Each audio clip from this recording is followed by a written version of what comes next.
Good afternoon and welcome to SpaceX's Splashdown coverage of the world's first all-civilian astronaut mission to orbit. My name is Andy Tran, a quality engineer at SpaceX. And I'm Jesse Anderson, a production and engineering manager here at SpaceX headquarters in Hawthorne, California. Today, we are awaiting the return of our four incredible civilian astronauts, Jared Isaacman, Dr. Sian Proctor, Hayley Arceneaux, and Chris Sembroski. These four astronauts are wrapping up the third and final day on orbit in preparation for splashdown in the Atlantic Ocean off the coast of Florida at approximately 4:06 p.m. Pacific time in just about an hour from now. Before 1 p.m. Pacific time today, the Inspiraton crew donned their spacesuits and made their final cabin preparations before they begin the last series of operations prior to splashdown. Yeah, we have a lot of events coming up today, so let's walk through the dynamic activities ahead of us this afternoon. Coming up in a few minutes at 3:09 p.m. Pacific time, we have claw separation. Dragon has to move into the proper attitude or angle in order to separate the trunk so that they don't deorbit together. The claw connects the trunk to the capsule. It also delivers power, telemetry, and fluids. So claw separation is the first step in separating that trunk. Trunk separation is next. That happens around 3:12 p.m. Pacific time. Once the trunk is separated, Dragon is running entirely on battery power. So if you're looking at the animation on your screen right now, the trunk is the bottom half of the section of the Dragon vehicle, the cylindrical portion. That will detach and leave just the capsule returning back to Earth.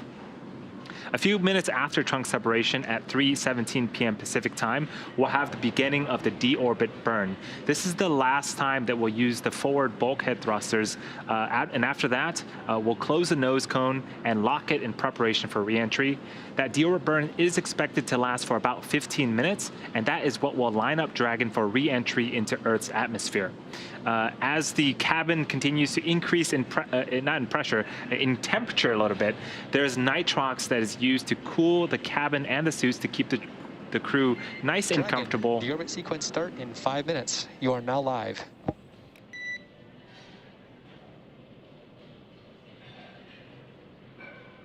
And copy that, SpaceX. We show the same.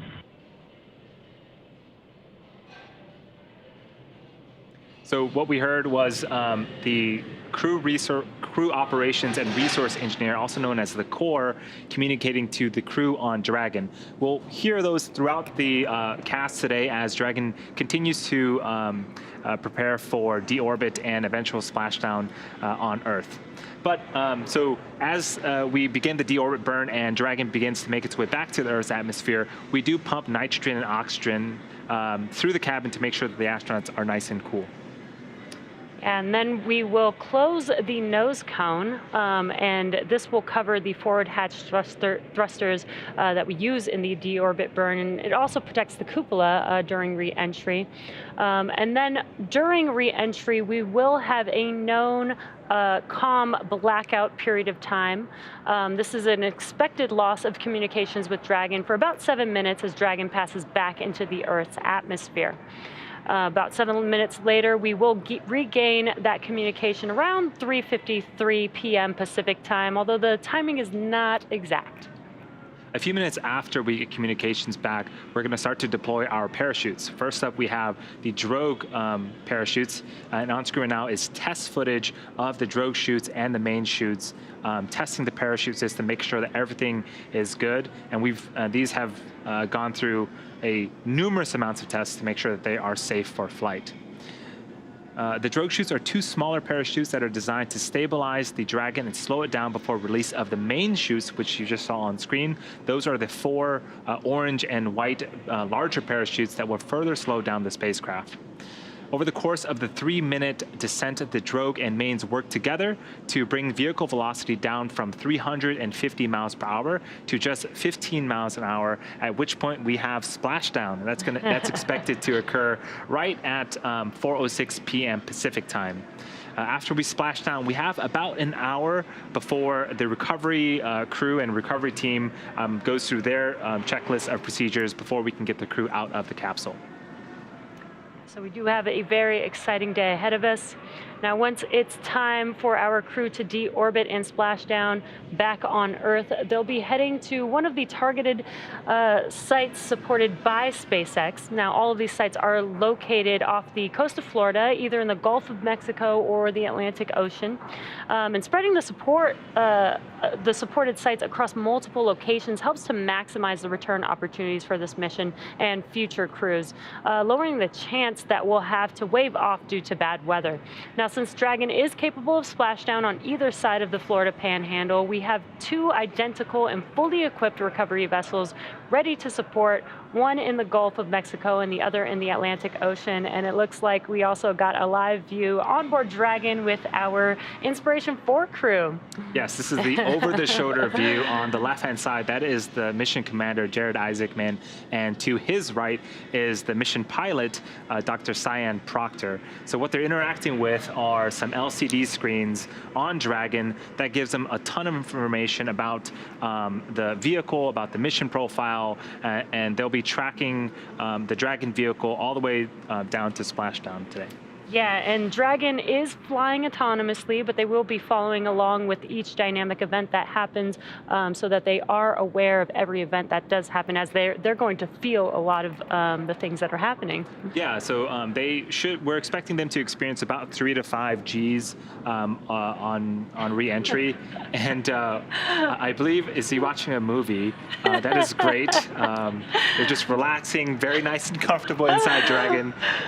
Yeah, it looks like they're entertaining themselves on their flight back home, essentially. Yeah, so that tablet that's attached to Chris Sembroski's thigh also provides them with a ton of checklists throughout their duration. Let's start.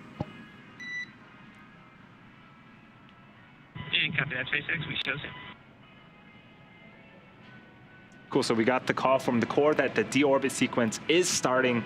Again, we're going to be starting off with the separation of the claw and then eventually the trunk.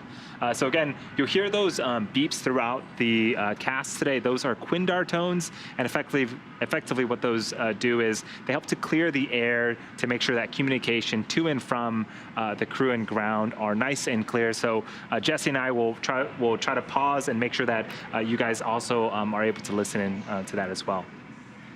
But I was mentioning the splashdown sites. So we have primary and alternate splashdown sites located off of the coast of Florida. The selection process works, and it takes into account a lot of different variables.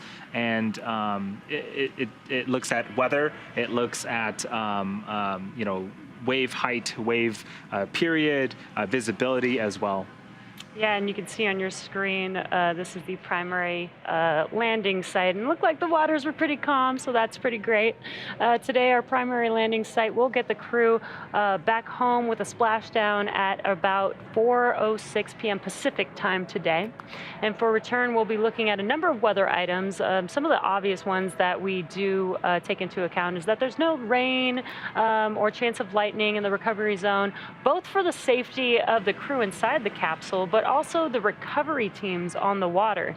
We're also looking for wind speeds less than 15 feet per second or about 10 miles per hour, relatively calm seas so that we can safely execute recovery operations, which includes landing a helicopter on the recovery ship to fly Jared, Hayley, Sian, and Chris back to Florida. Yeah, and if you've been following along since Wednesday, we had mentioned that for this particular mission, weather was of particular importance. The Inspiraton crew did not go for an extended duration to the International Space Station. They were orbiting the Earth for the duration of their mission, so we had to make sure that weather was good on ascent, at liftoff, and also for splashdown today. But as Jesse mentioned, looks like we have some pretty good visibility. The waves are not choppy, and so things are looking great for an on-time splashdown later on today. And for these operations, SpaceX closely coordinates with the United States Coast Guard to establish a safety zone to ensure public safety and for the safety of those involved in the recovery operations, as well as the crew on board the returning spacecraft. Multiple notices are issued to the mariners in advance and during recovery operations, and Coast Guard patrol boats are deployed to discourage boaters from entering the splashdown zones. Now, we want to stress to the public the need to respect this safety zone. Recovering a spacecraft from the water is a hazardous operation, and any other boats interfering increases risk to the astronauts in the capsule, the teams working to recover them from the water, and the safety of those that come too close.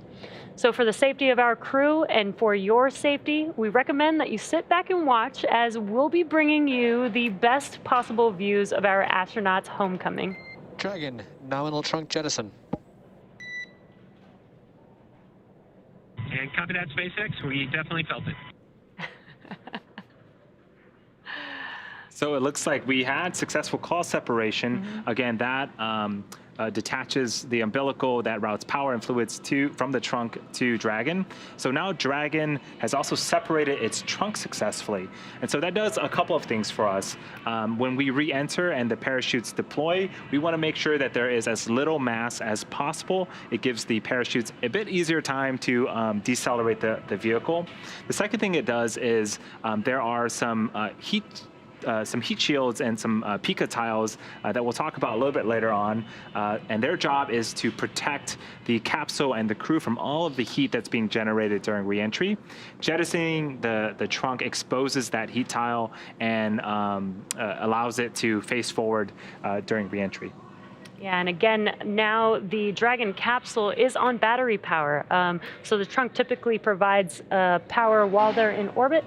Now that we no longer have the trunk, it is working on battery power, and it will have enough battery power and then some to make its way back home to Earth. So up next, we have the deorbit burn. This is the last time that the forward Dracos, which are the 4 thrusters located at the top of the vehicle, will ignite. The deorbit burn will place Dragon on a precise trajectory to return to the splashdown zone off the coast of Florida and last about 15 minutes. Yeah, and again, this journey back home actually started yesterday with 2 phase burns.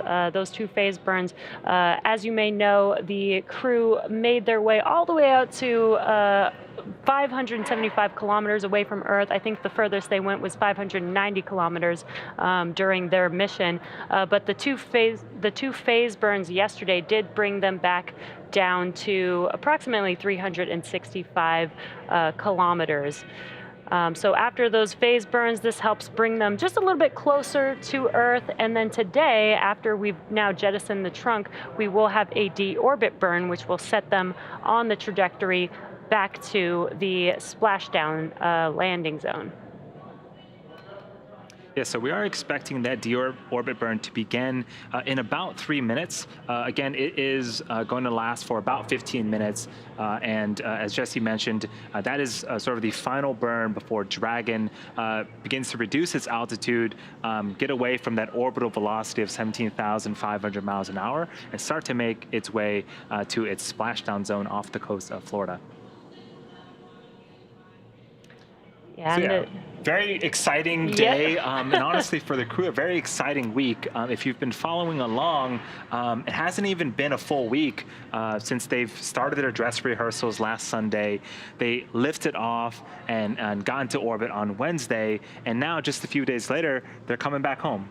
Yeah, and this has been such an incredible mission. Again, this mission was to help fundraise money for St. Jude. Their mission was to try and raise $200 million for St. Jude Children's Research Hospital. And again, just such an incredible mission with the first all-civilian crew on board, out in orbit, into space, but also inspiring the world. With all the positions that they selected for the seats for who should be on this mission, the seat of leadership, the seat of prosperity, the seat of generosity, and the seat of hope. So just an overall incredible last few days, and now we're currently bringing the crew back home, which is very, very exciting. Yeah, and they've been quite busy, as all astronauts are. But I love that they were able to spend some time and they gave us an on-orbit update yesterday. We saw Chris play the ukulele. We saw Hayley do some somersaults in space. I think Dr. Sian also showed us the drawings that she had done in space too, which was phenomenal. Just so amazing, and she's been inspired by their own launch, so she showed us some drawings of that, and just really cool to see the crew up there. They had a number of events as well. They did a call with some St. Jude patients while they were out in space, live in space, answering some out of this world questions. They also even got, I heard they got a phone call from Tom Cruise. Yes, I saw that as well. I wonder what their conversation was like. But I think it's quite interesting because we all know Tom Cruise from Top Gun, call sign Maverick. The crew themselves also got call signs because they were a part of a lot of fighter jet training and exercises. So I love that they were able to connect. Yeah. That must be so exciting for them. Also, they've been doing some auctions. You know, we've had some auctions since the mission began, and they did some of that promotion as well. I can't wait to get one of the zero-G indicators. Yes. I think those sold out very, very quickly. Yeah. The space dog, you might have seen it. We might be able to get shots of it if we ever get shots inside the cabin again. But yeah, super cute, and also, again, represents a great cause. I do want to do a quick plug that if you are watching on YouTube, there is a Donate Now button on the right-hand side of your screen. We've fundraised a ton of money so far. I think since Wednesday, we've raised an additional $20 million. So we're at about $153 million raised out of the total goal of $200 million. So thank you to everyone that has already donated. And if you can donate in any way, shape, or form, please do. Super appreciate it. And again, it's all for a great cause. Yeah, such an incredible mission again. They also got the chance, yesterday was Friday, they did get to ring the closing bell at the New York Stock Exchange, which is pretty awesome. You can see them there. You can see how excited they are too. Yeah, I think every time we've seen the crew, they've had smiles in their face, even during ascent, right? We saw Dr. Sian just exuding excitement. And so this crew really is something else. And I'm so glad that they got to experience the things that they experienced, and all the outreach that they've done so far is quite amazing. Yeah, and for the first all-civilian crew, these are some pretty incredible people. If you've been following along, or if you haven't seen it yet, Netflix and Time have a documentary on the crew and on the mission. Lets you get to know the crew a lot more and get to see what training they're going through. And this is an awesome live view from our selfie camera on the Dragon, looking at the Dragon cupola, and the sun looks amazing, Earth looks amazing. Look at the clouds, that's amazing. And for the Inspiraton for a crew to peek their head in there and get a first-person perspective through the brand new cupola, oh gosh, that is fantastic. And I think Chris has been very, very busy taking photos of the Earth through the cupola, and just trying to make as much of his time in space as possible and give back to the community. Oh, there he is. And there he is with his camera. We've heard he's been taking tons and tons of photos up there. I can't wait to see what photos they have. There he is, inside of the cupola. Yes, awesome. As busy as ever. And Chris himself, when he was younger, he used to stargaze on the rooftop of his high school. And so now he gets to Earth gaze from space.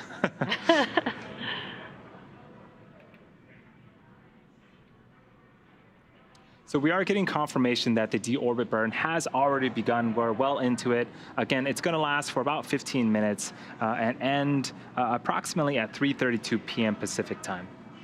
Yeah, and again, in the last 10 minutes or so, we've had a number of events during this deorbit sequence.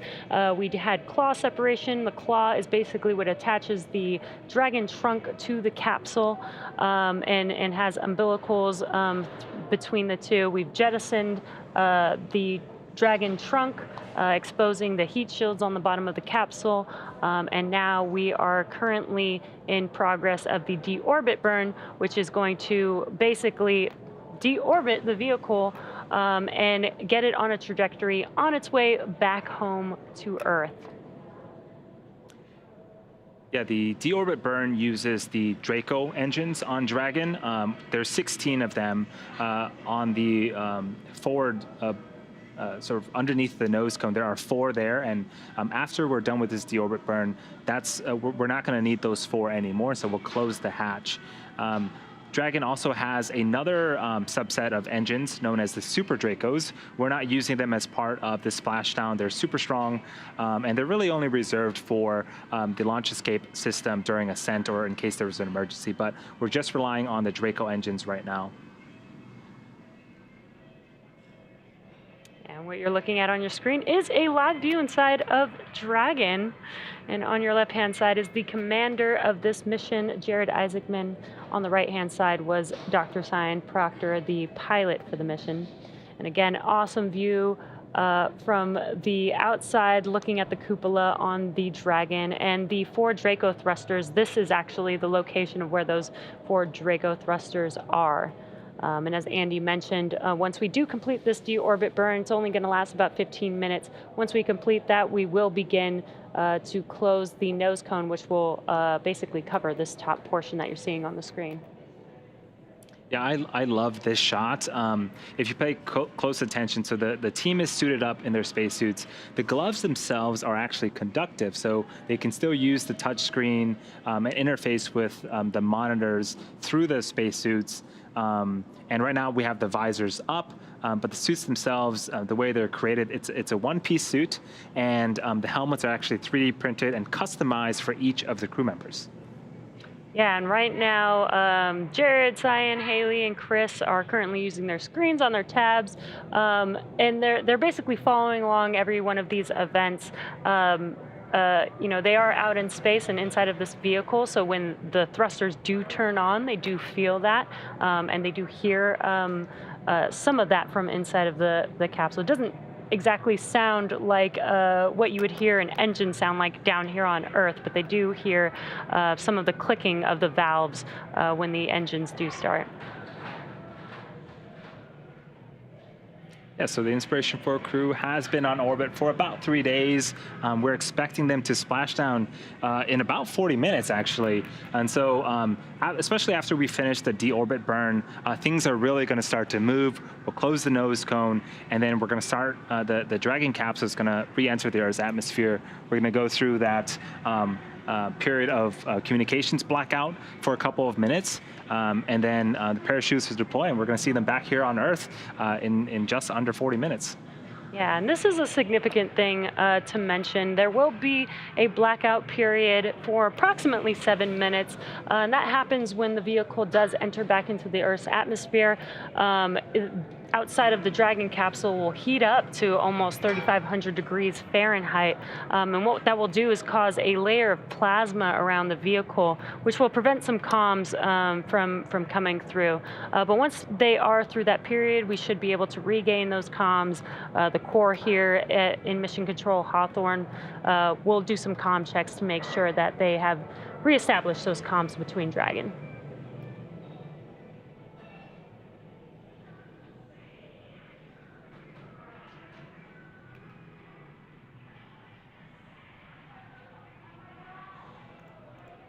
So if you are just joining us, we are part of the Inspiraton mission for Splashdown. The team is targeted to Splashdown off the coast of Florida at approximately 4:06 p.m. Pacific time.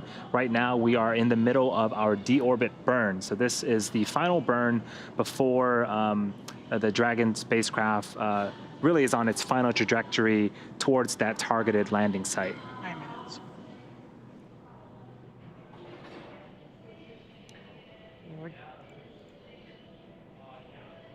We're just about 10 minutes into the burn, meaning there's about 5 minutes left of that deorbit burn, and right now you are looking at a live view inside of the Dragon capsule of the crew, watching and checking things on their display panels there. Again, they are following along with all of the events so that they are aware of every expected event that is supposed to happen. And again, a awesome live view from the outside of our Dragon capsule on the forward end, looking at our amazing... 120 kilometers, Dragon is committed.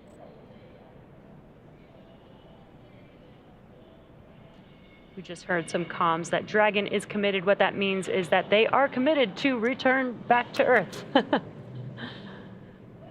Yes, they are.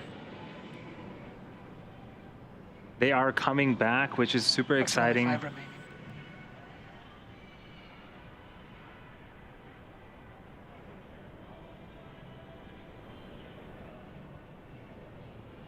So I should mention at this point, Dragon itself is an extremely intelligent vehicle. It is largely autonomous and effectively flying itself. So it knows where it's at, its position in space. It knows where it's headed. It has the ability to adjust its attitude or angle and trajectory as needed to make sure it is headed where it needs to head. And so even through the communications blackout period, again, due to the temporary buildup of plasma that interferes with communications, even through that period, the crew really just has to sit back and enjoy the flight, because Dragon is smart enough to know where exactly it's going to be. Yeah, so much so that we saw them watching some movies just a few minutes ago. 11 minutes.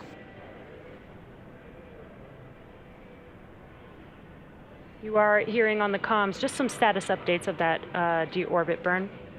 Again, this deorbit burn lasts about 15 minutes long, and we're getting close to completion here.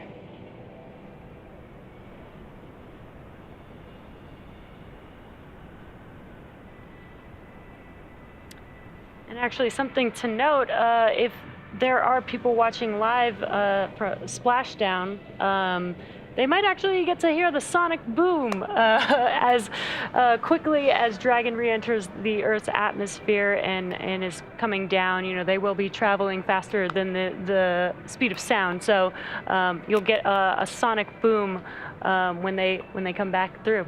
Yeah, I think that the folks that are nearby or live close enough to the coast, they might even be able to see Dragon. It is a daytime splashdown, which is super exciting.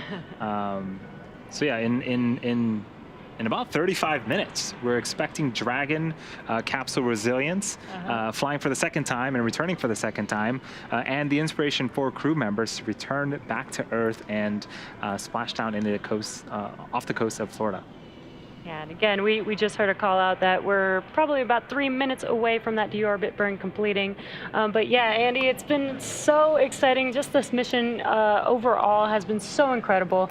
Again, the first all-civilian crew to go to orbit, and they're raising money for St. Jude. It's just been an incredible mission so far. They've been out in space. You know, talking to St. Jude's patients, raising money, doing some science experiments for us so that we can see, you know, what does microgravity do to, you know, the regular person like you and me. 13 minutes.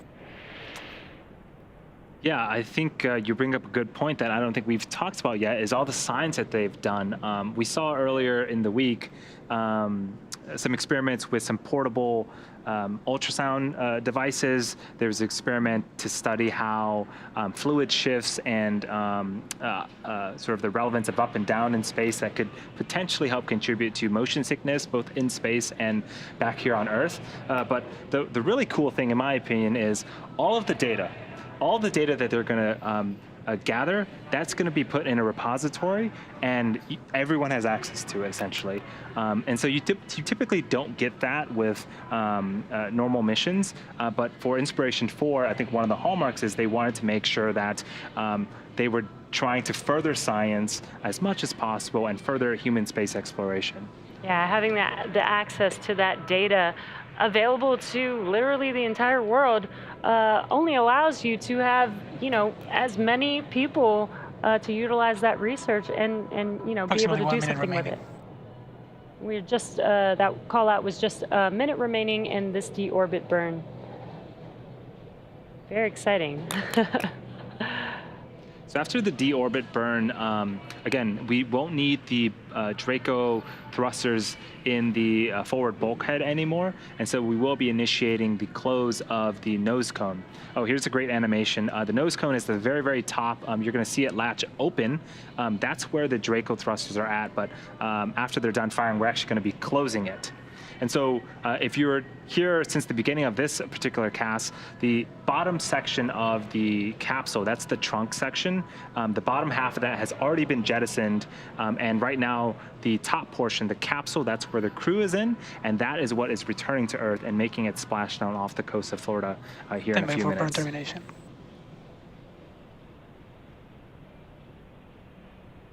Burn stop. Nominal burn. Good targeting. Dragon, deorbit burn complete, performance nominal. Nose cone closure is initiated.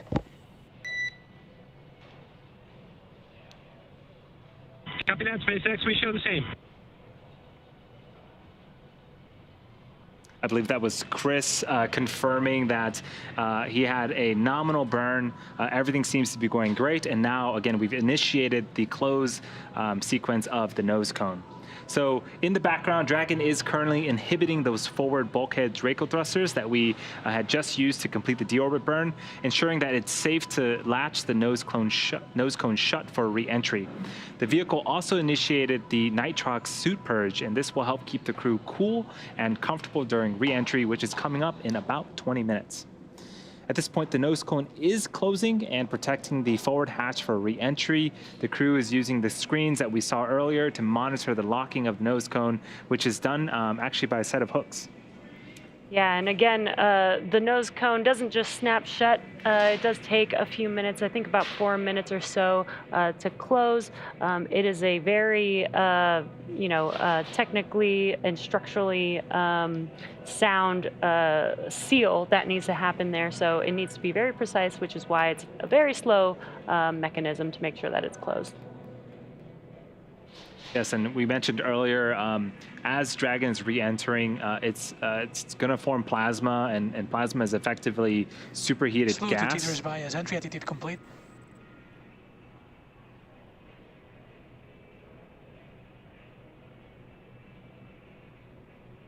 So that call out was for the slew being complete. So the slew is effectively maneuvering. And so we want to position Dragon and orient it a certain way before it starts to re-enter the Earth's atmosphere. So that looks like it's going well. But I mentioned a little bit about the temperature buildup around the heat shield and Dragon. So we initiate a nitrox purge in both the cabin and the suits to keep the environment inside Dragon nice and cool. The suits themselves will automatically detect if temperatures go above 85 degrees Fahrenheit. And if it does, we'll just purge them with effectively air. It's the same sort of air that you would see in a scuba tank. And that keeps the astronauts nice and comfortable for their journey back to Earth. It's basically their own personal AC system. And as we mentioned, we are coming up on the blackout period, which is about 10 minutes or so from now, or 10 minutes after nose cone closure. And during that event, the capsule, the exterior of the capsule will get to approximately 3,500 degrees Fahrenheit. So as Andy mentioned, it is extremely important to keep the cabin cool, to keep the astronauts cool during this event. But Dragon was designed for this, so they shouldn't have any problems with 3,500 degrees Fahrenheit. Yeah, we've got some really cool material on the bottom. It's actually called Pika 3.0, and its job is basically to deflect and take on all of that heat and make sure that we keep the capsule and crew nice and cool, again, for their re-entry. If you're looking on screen right now, there is a capsule, a Dragon capsule in the background. You can see at the very bottom the tiling of that Pika material. That is a returned capsule. So it's been through the Earth's atmosphere. It's taken on that 3,500 degrees Fahrenheit heat, and that's what we expect the capsule today to also look like upon re-entry. Yeah, and this is a flown Dragon capsule. So while the spacecraft is in orbit, it's flying at about 17,500 miles per hour. But as it comes back through the atmosphere, we actually don't, there's no brakes on Dragon aside from the heat shield. And so that heat shield actually, with the atmosphere, helps to slow the vehicle down to about 350 miles per hour before the drogues even deploy. Yeah, it's quite incredible to think about that. Orbital velocity, again, 17,500 miles an hour, being slowed down to just 350 miles an hour with just atmospheric drag alone. Is incredible. And then from there we deploy the chutes. And so most of the job, thank you to Earth's atmosphere for slowing down Dragon, most of it is done by the friction up there. So we are waiting on the next event, which is we're going to be waiting on confirmation that the nose cone has been closed, and then we're going to be entering that blackout portion, the communications blackout period, a few minutes later. It is expected to last for about 7 minutes, and what I would expect to hear is we heard those Quindar tones, those beeps from crew to core and core to crew. Expect those to start to pop up again as we're coming out of that blackout period. We want to make sure that we reestablish communication with the crew. Yeah, and actually, before we go into the blackout period, we should hear some comms as well. Again, the core here in Hawthorne, Mission Control Hawthorne, communicates with the team, makes sure that they know which event is coming up next so that they know what to expect. And so we should be hearing some of that confirmation that they will be going into the blackout period, as well as some confirmation and some comms when they exit that period. Altitude.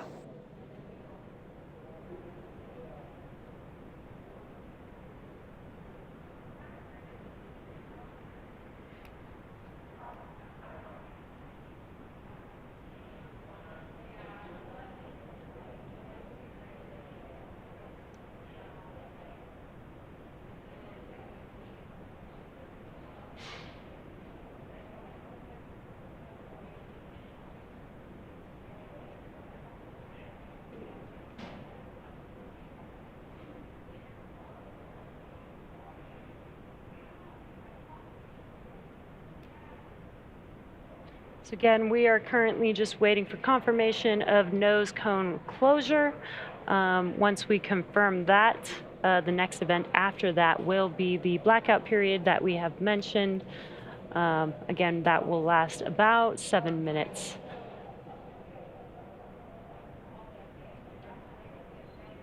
What you're seeing on your screen right now is Mission Control Hawthorne here at SpaceX headquarters. Looks like you can see Gwen Shotwell sitting in the front row there, watching as our first all-civilian crew, the Inspiraton-4 crew, returns back home to Earth.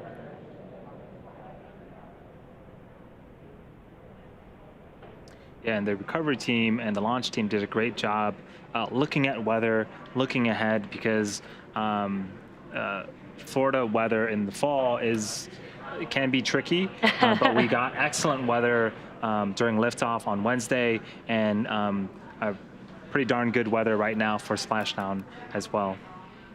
Yeah, when we did get some live views of the seas there, it did look pretty calm, which is exactly what we want. We want to make sure that during recovery, we have some steady seas, not just for the crew. Dragon, nose cone is secure for entry.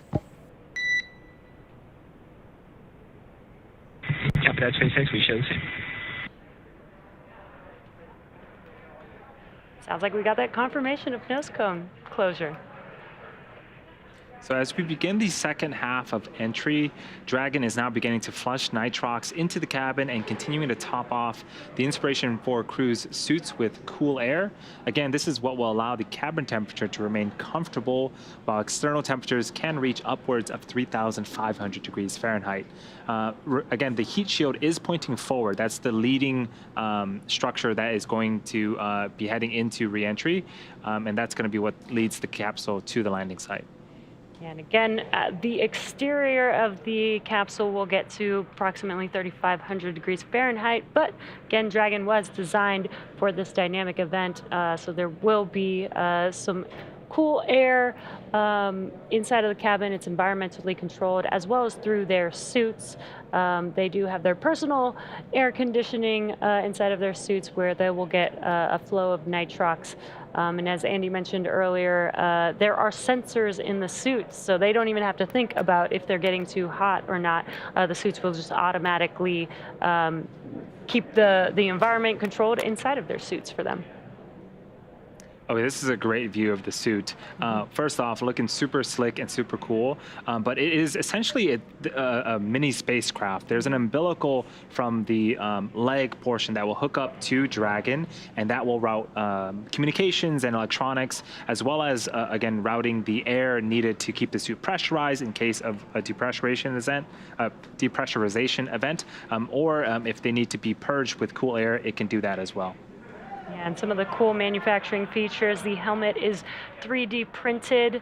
The material of the exterior of the suit is heat resistant, as well as the gloves are designed, they're conductive, so that they're designed to be able to use them on the touchscreen. Yeah, and again, they're all custom made for each of the astronauts. The chairs themselves are also custom fitted. There are a couple of different sizes, and the armrests can be adjusted for the astronauts' preference. And so, we want to make sure, again, the crew is as comfortable and as safe as possible for landing.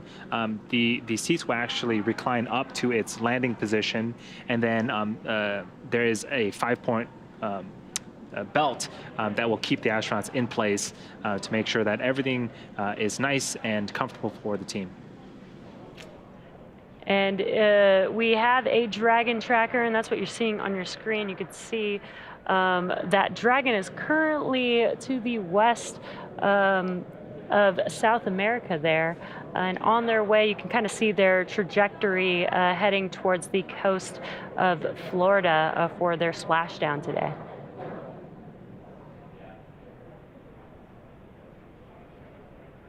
So yeah, we are expecting to enter that that blackout period in about 2 minutes here.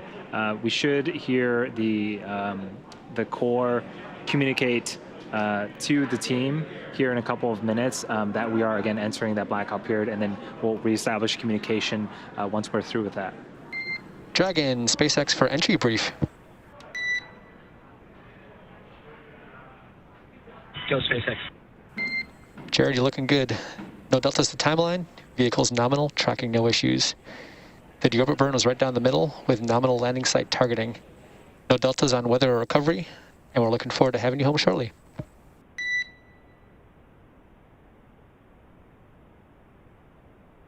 And copy that, SpaceX. Good deorbit burn. Vehicle's healthy. Recovery forces are there. Weather's looking good. See you guys soon. Good to be back.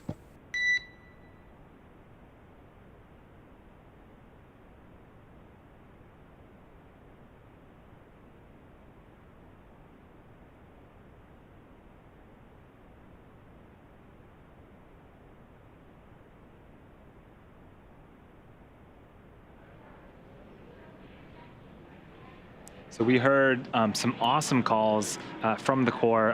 The deorbit burn looked good. Re-entry and weather all look good.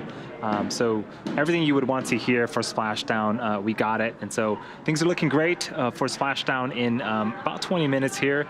So super exciting, and things will start to get very, very dynamic, and a lot of events will happen over the next 20 minutes or so.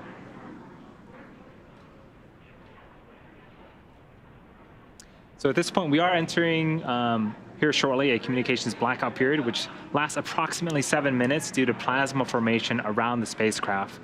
During this time, no vehicle telemetry is received by mission control or the recovery team, and no external commanding of the vehicle or voice communication is possible. As a reminder, though, Dragon is designed to fly itself and continues to autonomously. 200 km altitude.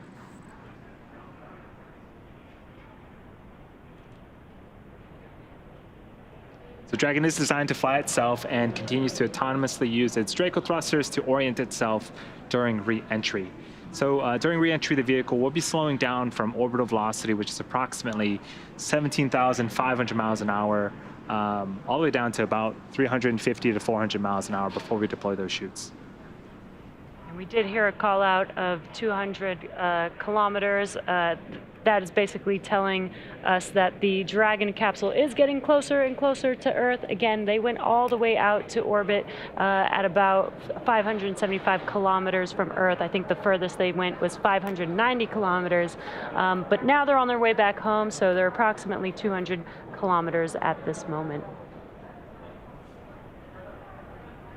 And again, today we are bringing the crew back home. We've begun several operations during this deorbit sequence, but actually deorbit and return home began yesterday.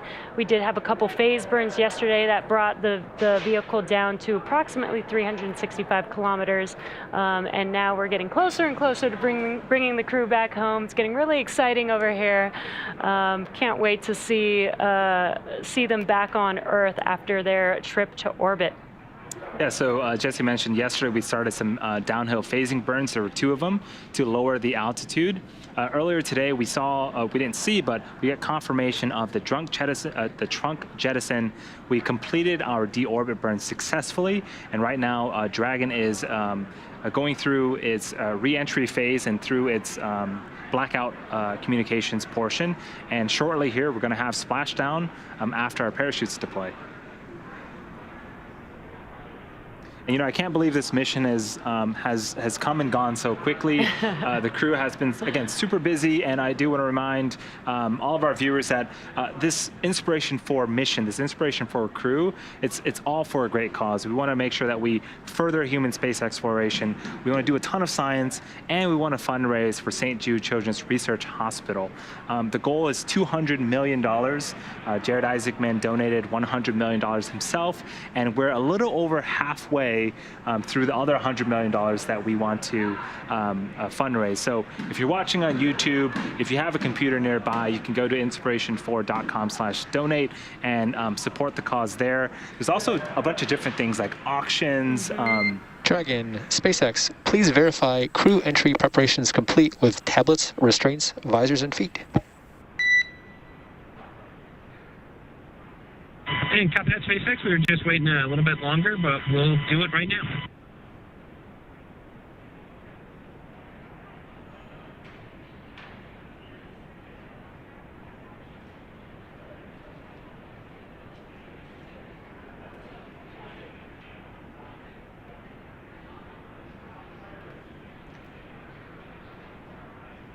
SpaceX Dragon, tablets are secure, restraints are tightened, visors are down. We are ready to come home. We copy all, Dragon. Approximately 4 minutes, 30 seconds until comm blackout. We'll see you on the other side at 2300. Talk to you at 2300.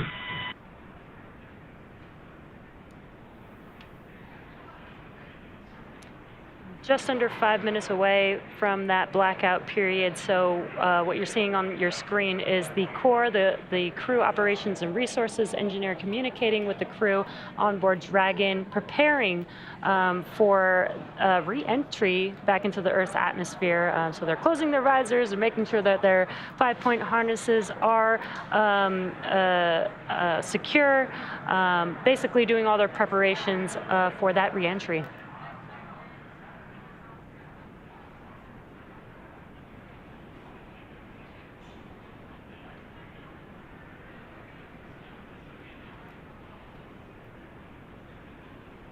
And again, if you're just now joining us, you are tuned into the Inspiraton mission. This is the first all-civilian crew out to orbit, and now they've been out there for about 3 days and now making their way back.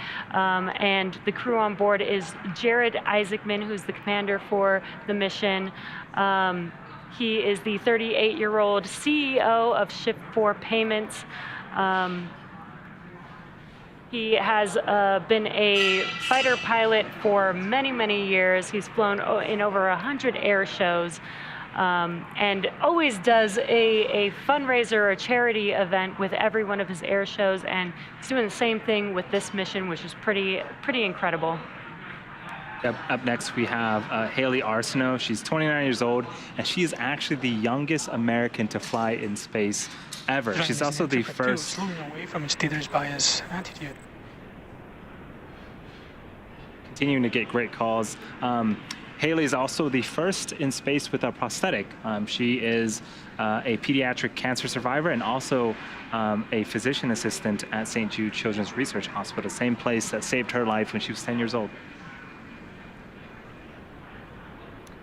Got Dr. Sian Proctor on board, making her way back home with the crew. She is the 51-year-old mission pilot for this mission. She's from Tempe, Arizona, and she holds the seat of prosperity. She actually was awarded this seat 2 minutes to expected calm blackout. We got a 2-minute call out for that expected blackout period. But Dr. Sian Proctor actually was awarded the seat for starting her own, basically, business for her artwork and her poetry. But she's also an incredible human being. She's an analog astronaut. She's always wanted to go to space. Almost became a NASA astronaut at one point. To initial entry, attitude complete. And now she's on the crew and was able to accomplish her dream. And last but certainly not least is Chris Sembroski. He's 42. He's a data engineer at Lockheed Martin and a United States Air Force veteran, a space enthusiast through and through. And I was watching the docuseries, and he's just a husband and father first and foremost. And so those were our 4 crew members that are currently making their way back home, back down to Earth, and as part of the Inspiraton mission. I'm so excited to see them come back home, and I can't wait to hear their stories from being out in space. Again, just the first all-civilian crew. They're not professional astronauts. I can't wait to hear their stories coming back from that. Yeah, it looks like they've had a really fun time. I was watching the interview with the St. Jude children yesterday, and they were throwing M&Ms all over the capsule. Thermodynamic acceleration.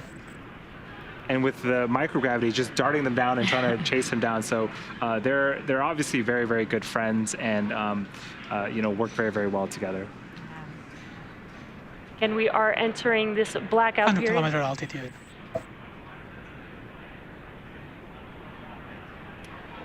We are entering this blackout period that we have mentioned. Again, it is an expected period of time where the vehicle is re-entering back into the Earth's atmosphere.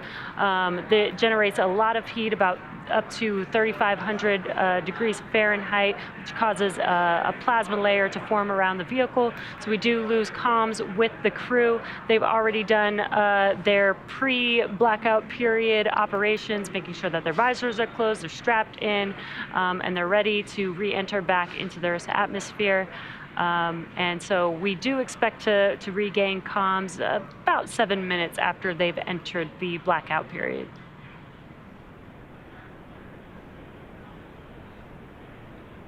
So the view on your left is Mission Control in Hawthorne, SpaceX's headquarters. You can see that we've got some folks gathering. They're also very excited for Inspiraton4 to return back to Earth. And so, yeah, we're all waiting. We're actually about 25 minutes away from Splashdown off the coast of Florida. Again, Dragon, even throughout this blackout period, it can pilot itself essentially. So, again, the crew just needs to make sure that they're strapped in and enjoy the flight, because Dragon will take them to where they need to be. Yeah, exactly. And as we mentioned earlier, they don't really have to do anything aside from follow along with each event that is happening. So we did catch them earlier watching some movies on their flight back home. But yeah, they really don't need to do much, as Dragon is autonomous. Yes. So after we splash down, for those that are maybe watching for the first time or wondering, well, how does Dragon get out of the water? So Dragon itself is designed to be waterproof. 80 kilometer altitude. Walsacom, start of blackout period. So we just heard the call Anticipated acquisition of signal in 4 minutes and 35 seconds. So we just heard the call out that Dragon is about 80 kilometers in altitude. We're entering that communications blackout period now, and we just got an update that it's expected to last about 4.5 minutes. So again, we'll reestablish communications with the crew after this blackout period, but we are entering the atmosphere at a very, very, very high velocity, and when we start to get a lot of friction from the atmosphere and the space capsule, we start to form that plasma, and plasma tends to interfere with communication. So it's a temporary communications blackout, and again, we're going to be able to reconnect with them in about 4 minutes here. And during this time, no vehicle telemetry is received by Mission Control or the recovery team. There's no external commanding of the vehicle or voice communication. That is not possible at this time. So as a reminder, Dragon is designed to fly itself and continues to fly autonomously using Draco thrusters to orient itself during this re-entry.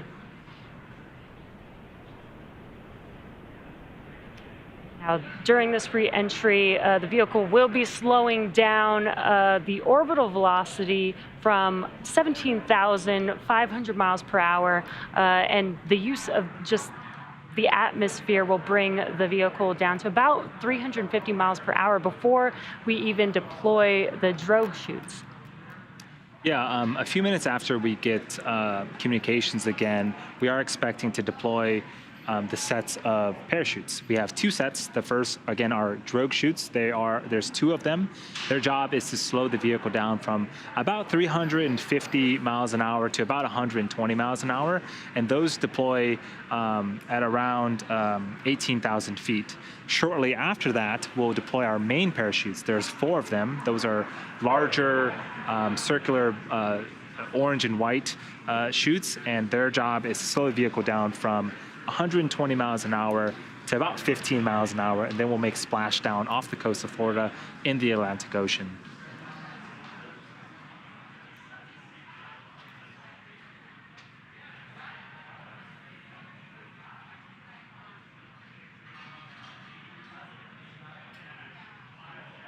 So yeah, Dragon is, again, flying itself. Even the chutes that I had just mentioned about, there's sensors on Dragon that detect altitude and pressure, and they will determine when to fire those parachutes. And so pretty much everything on Dragon is autonomous, and again, it's steering itself. It's taking the inspiration for a crew where they need to go for their targeted splashdown. Again, if you're just now joining us, we're currently in progress of the blackout period. What this is basically the Dragon spacecraft re-entering the Earth's atmosphere. It'll see temperatures, external temperatures of about 3,500 degrees Fahrenheit, building a plasma layer around the vehicle, preventing comms and communication with the Dragon spacecraft. It's expected to last about 4.5 minutes.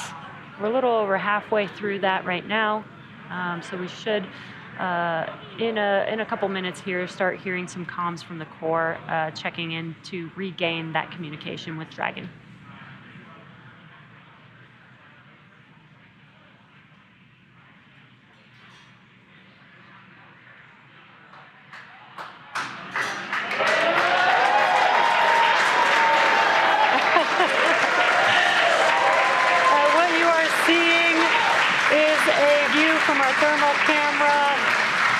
Seeing Dragon coming back down to Earth right there. Yeah, this is amazing. This is the first shot of the Dragon capsule coming back as part of the Inspiraton4 mission. The crowd here is super excited seeing that for the first time as well. So yeah, a couple minutes left of the blackout period, and we should be getting comms reestablished with the crew here shortly.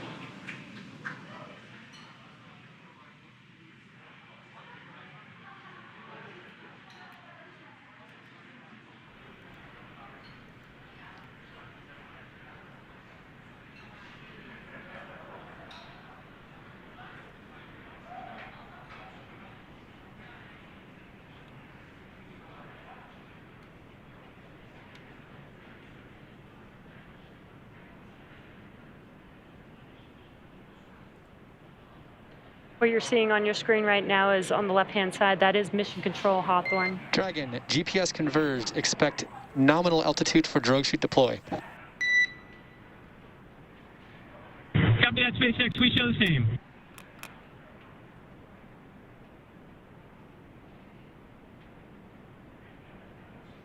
And those comms confirm that we have regained comms with Dragon, and they're getting ready for drogue deploy here shortly. Yeah, I love these tracking shots.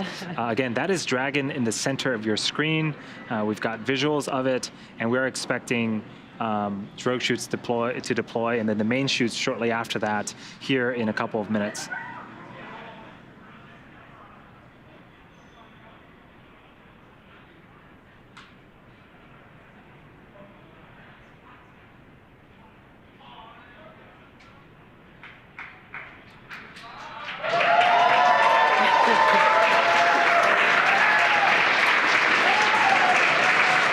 Again, a lot of excitement for Inspiraton4 crew's return, waiting on drogue chute deploy. That happens at about 18,000 feet. Dragon, brace for drogue window.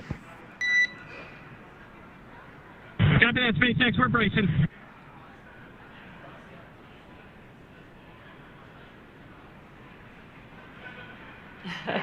On re-entry, the team's experiencing about 3 to 5 Gs.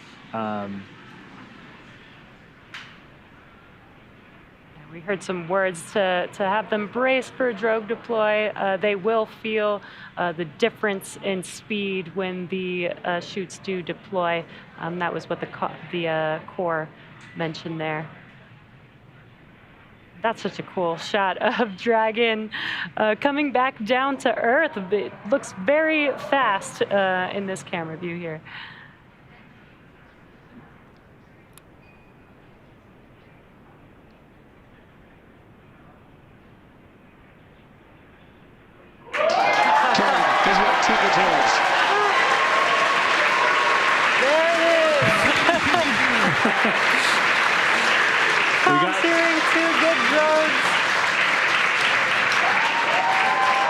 Yeah, so this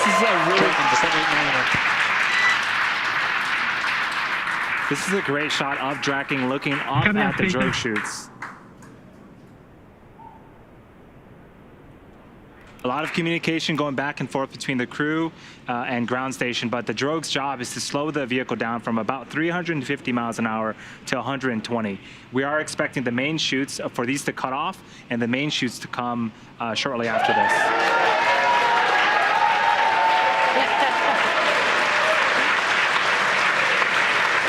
Dragon, these are 4 healthy mains.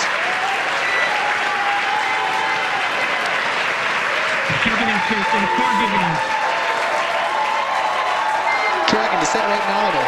You have visual from the Cubby forces. Copy that, SpaceX. Good news. And at 4:04 p.m. Pacific time, we do have confirmation that the main chutes have deployed, and you can see that on your left-hand screen of a camera looking forward above the Dragon capsule, looking at those 4 main chutes. 1,000. Copy, 1,000. The next event coming up now is a visual confirmation of Splashdown. You can see the Dragon capsule on your right-hand screen slowly coming down now. We've talked about how fast the vehicle has been traveling, but they will be touching down approximately 15 miles per hour when they touch the Atlantic Ocean there. 800, SpaceX. You copy 800. Now, the Dragon 1 program had great success with the water landing, with 20 successful splashdowns over the course of that program, 9 of which were carried out by flight-proven Dragon spacecraft. And this is a great shot. Dragon continuing to descend back towards Earth, again targeting a landing, a splashdown off the coast of Florida in the Atlantic Ocean. Copy 600.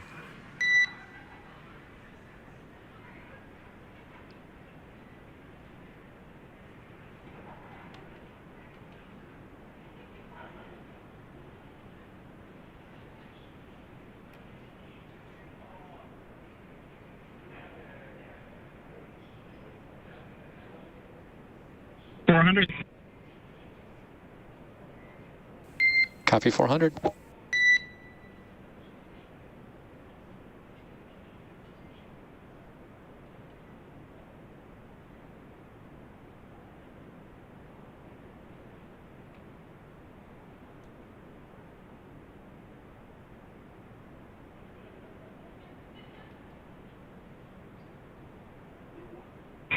We're bracing. We copy 200.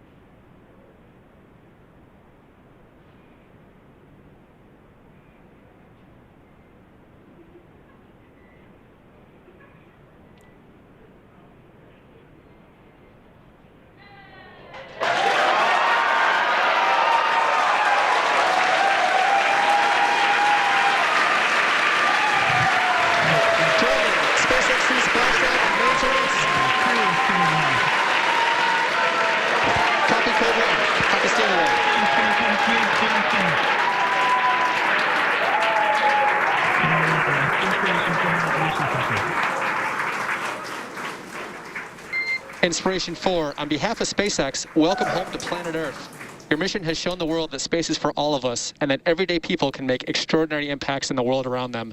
Thank you for sharing your leadership, hope, generosity, and prosperity. And congratulations on your incredible journey.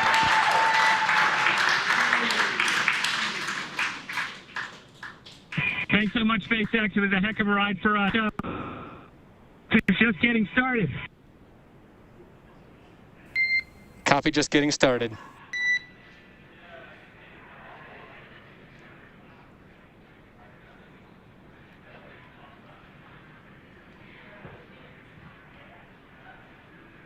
So welcome back. Inspiraton, the Dragon Resilience Capsule has returned. The crew has returned. What a phenomenal, phenomenal visual that we got. And I love that Jared said, we're just getting started. Right. This is the beginning of their journey, of the next steps to the new era in human spaceflight. And just, you know, what an incredible mission. What an amazing view watching them touch down and splash down into the Atlantic Ocean. You could hear the crowd here. So excited to welcome the crew back home. Yes. So we do have a couple of events that need to happen first before we can start to get the crew out of the capsule. So you can see some boats headed towards Dragon. And you know, the first job is to make sure that the area around Dragon is safe to approach, and then we'll go in there, start rigging the Dragon up to be able to hoist later on onto our main recovery vessel. So we also heard that Jared had given us the confirmation of stable 1. What that means is Dragon has splashdown and is upright. There's also a stable 2. Dragon can actually be upside down or sideways. It is waterproof and has systems where it can pump seawater into some bladders to help keep it upright. So again, stable 1 is the best possible scenario that we can achieve, and that's what we see on screen right now. Yeah, and just something to note, there are going to be a few operations that happen before the crew can get out of the capsule, so they will be strapped into their seats, remain strapped into their seats throughout these operations until, basically until hatch open, once we have the Dragon capsule on board the recovery vessel. So we do have some events coming up next. The fast boats will be approaching the Dragon capsule. They'll be doing some inspections to make sure that it is safe before we begin operations to lift Dragon out of the water onto the recovery vessel. Dragon, SpaceX's go for recovery personnel to approach. Expect personnel alongside in 1 minute. And copy that, SpaceX. We're looking forward to seeing you.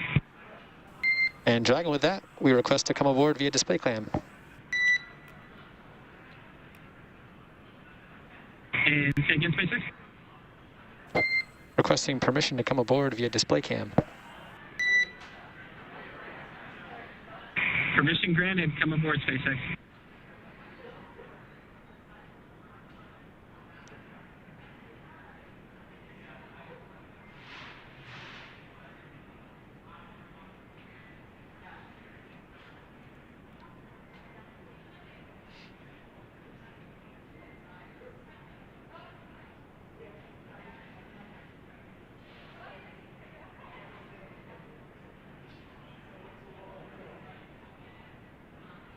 Now what you're seeing on your screen is the recovery team approaching Dragon. Again, they will be starting to do some inspections. They'll do some ordnance and hypergol checks just to make sure that the vehicle is safe before they begin rigging Dragon to bring the vehicle onto the recovery vessel.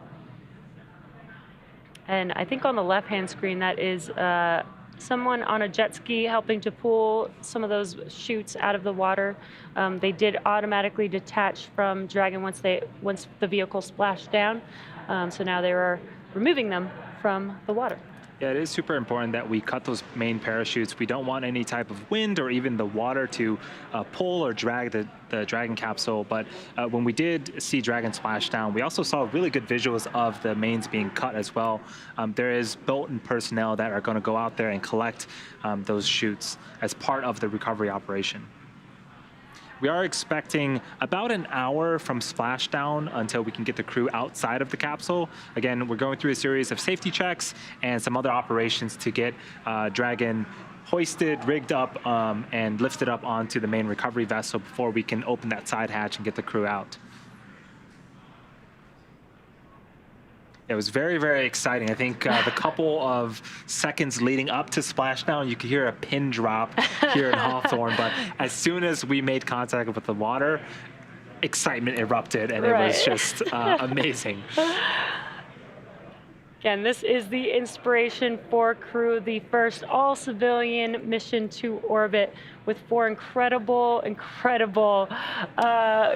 crew on board, and we now have an inside view on Dragon as they are sitting on the ocean water awaiting for the recovery operations. Looks like we got a selfie. I think Dr. Sian is taking some post-splashdown pictures. Well deserved.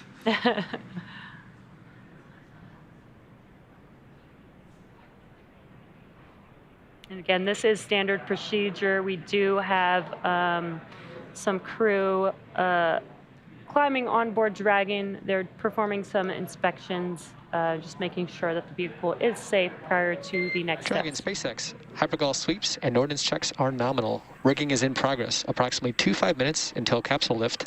Stand by for PMC.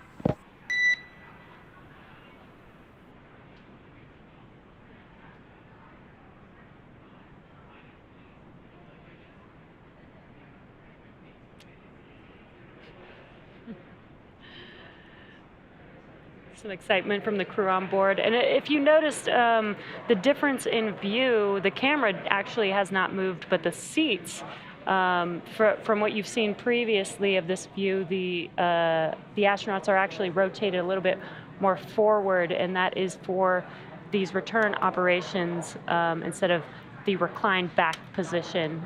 So that's why the view looks a little bit different.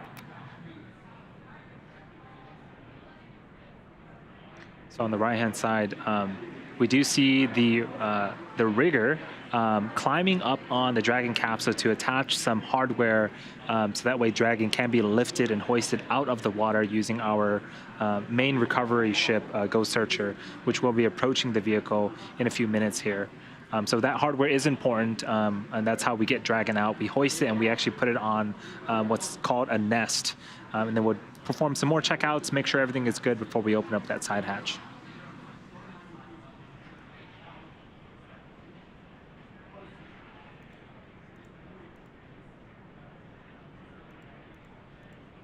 You can see one of the techs climbing on board crew is the Dragon capsule's exterior. They do train for this event. They do go through a lot of training to make sure that they are qualified to perform these operations.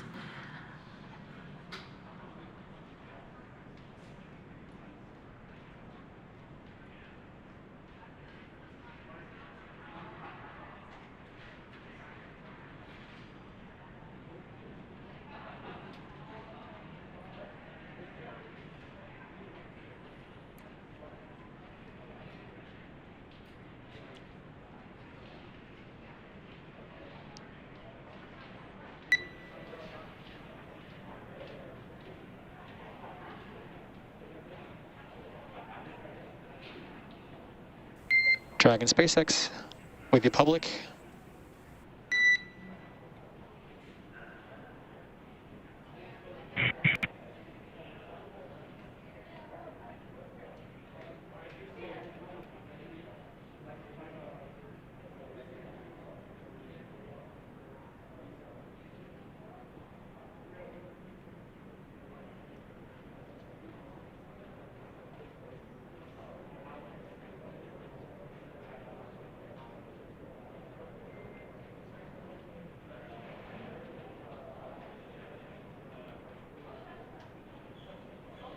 If you're just now joining us, you are tuned into the Inspiraton mission. The all-civilian crew has now returned back to Earth. What you're seeing on your right-hand screen are recovery operations currently in progress. The crew has already done their safety check to make sure that the vehicle was okay to approach, and now they have begun some rigging operations. They're installing some of the rigging hardware that they need to be able to lift the capsule out of the water onto the recovery vessel. And on your left-hand screen is the live view inside of Dragon of the crew. And it's just been such an incredible mission so far. Like, they lifted off on Wednesday, expected to be in space for about 3 days. They were able to perform some science experiments. They were able to do some charity events, talk to, again, this mission was all for a fundraiser for St. Jude Children's Research Hospital. So they got to talk to some St. Jude patients live while in space and doing backflips. Yeah, and to think that this crew really formed about 6 months ago, and we cannot stress that this is the first all-civilian crew. Their day job is not being an astronaut. They were trained in the same simulations and same manuals that previous Dragon crew members were trained in, and they got together, threw together this amazing mission. Again, providing fundraising capabilities for St. Jude Children's Research Hospital. They gave us a live on-orbit event yesterday.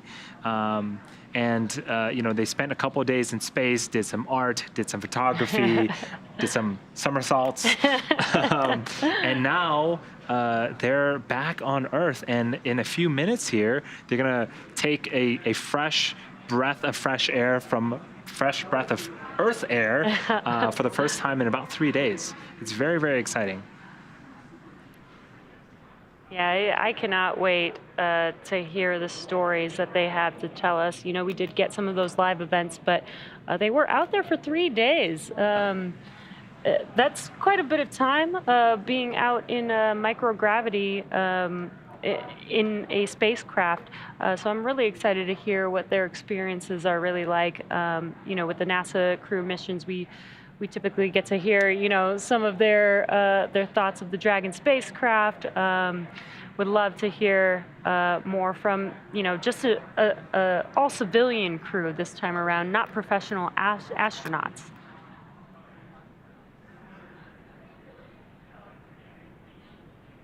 Yeah, and I think it's as we see the sun setting on the right-hand side, the boats are equipped with very strong lights to make sure that they can continue the operation in case the sun does go down.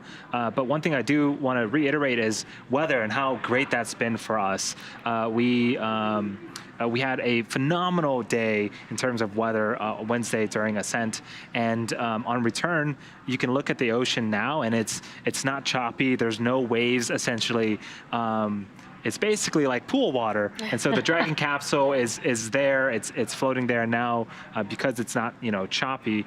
The recovery team can get in there, do their jobs without worrying about any other external factors. Yeah, that's extremely important. Safety is number one here at SpaceX, so we always want to make sure that we're keeping these events during an environment that is safe, and weather plays a very big factor into that. And not just for the crew on board Dragon, but the recovery team there, which you've been currently seeing climbing on Dragon, installing the rigging. They're on boats, so it's really important to make sure that the weather conditions are accommodating to these operations.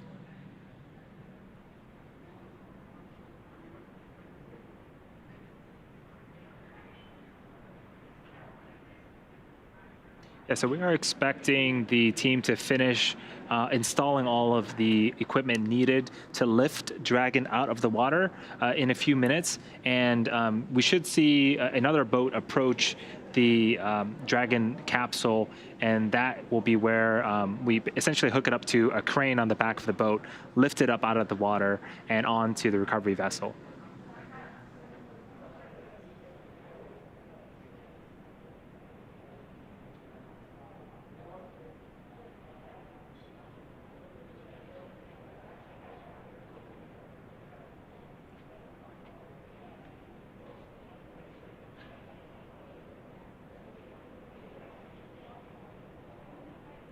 The Dragon vehicle is looking nice and toasty. I think if we had daytime shots, it would look essentially like a marshmallow.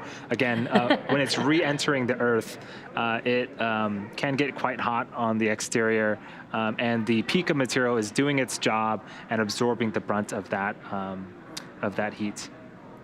But there's a side hatch. I mean, that's where the crew is going to egress out of. That side hatch was sealed 3 days ago, and it hasn't been opened since. And so, typically, missions with crew go to the International Space Station. The crew will ingress and egress out of that top hatch that you see there. But because we weren't going to the International Space Station for this mission, we installed that super cool cupola, and that hatch is going to stay closed. But the team will be exiting out of the side hatch in a few minutes here.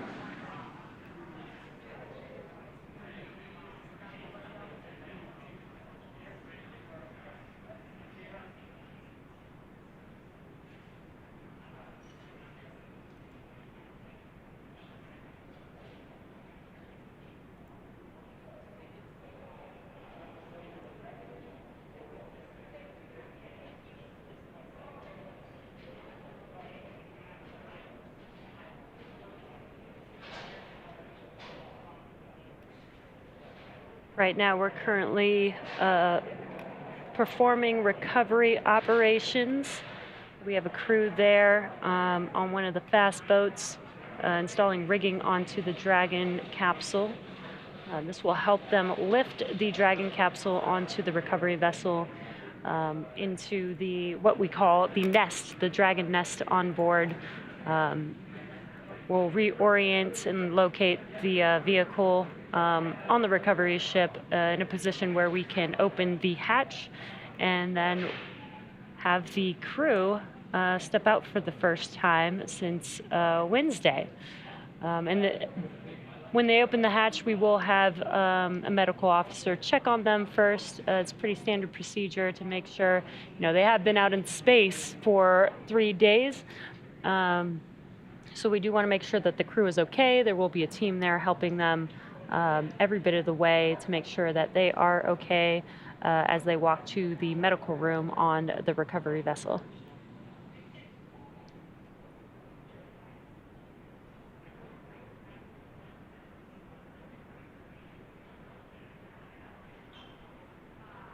What you're seeing right now on your screen on the left-hand side is a live view inside of Dragon. View from behind the displays on your left-hand side there. That is Commander Jared Isaacman, and to his right is Dr. Sian Proctor, who was the pilot for this mission. They're now back down on Earth. What an amazing homecoming day for this crew. Such an exciting mission. So after landing, to recap the events, it took about 10 minutes for the recovery crew to complete their safety checks. And then once they completed that, the team began to prepare Dragon to be lifted onto the recovery vessel. As part of the preparation for this lift, one member of the recovery team that we saw on screen climbed on top of the capsule, so that way they can attach Dragon's hoist rings and connect the lifting lines. Again, we are estimating about an hour after splashdown until we are able to raise Dragon up and out of the water onto the recovery boat and remove the crew from the spacecraft. And then, Jesse, you just mentioned, after medical checkouts, the crew will return to the Cape by helicopter and be rejoined by their friends and family.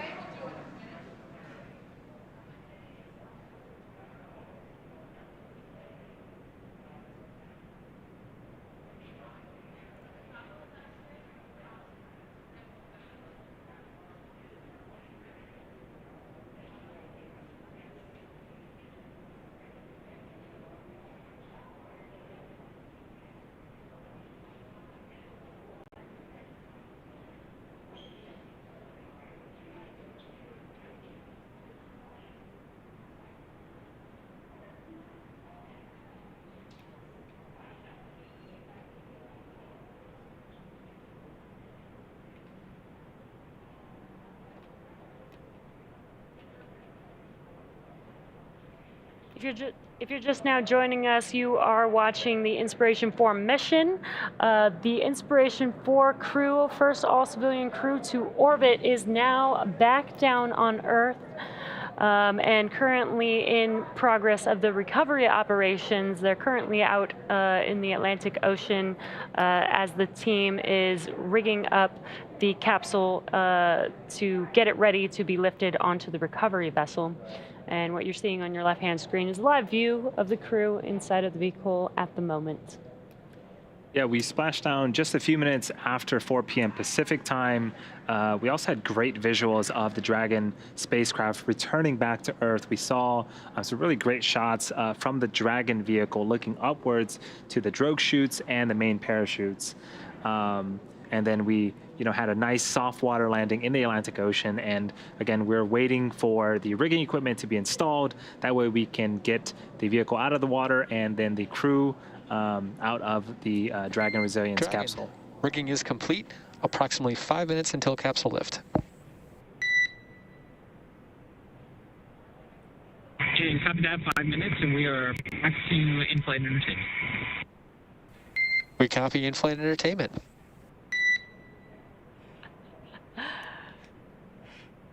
The crew is having a great time with in-flight entertainment. So yeah, it looks like they're all in great spirits. We have a really cool shot on the right-hand side of the screen. That is the back of Ghost Searcher, the main recovery vessel. Dragon is in the background, as well as some other supporting recovery vessel ships as well. Yeah, this is, again, pretty incredible to see where we are today with this mission. First all-civilian crew, and ironically, it's so much like they just went and flew on an airplane as they're watching movies, waiting to, deboard the spacecraft.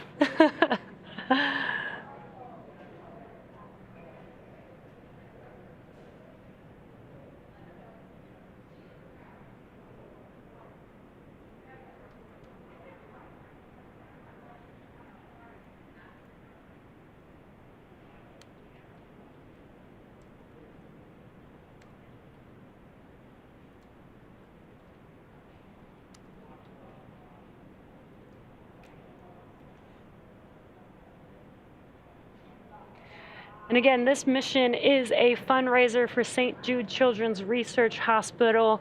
We've got some great news that we've raised up to $157 million so far. How incredible to do such a inspiring mission like this, as well as raise $157 million for such an amazing cause. Yeah, so in the last 90 minutes, essentially, we raised $4 million. Keep it up, everyone. Thank you so much. Again, it's going to a great cause, and it's benefiting a lot of wonderful people.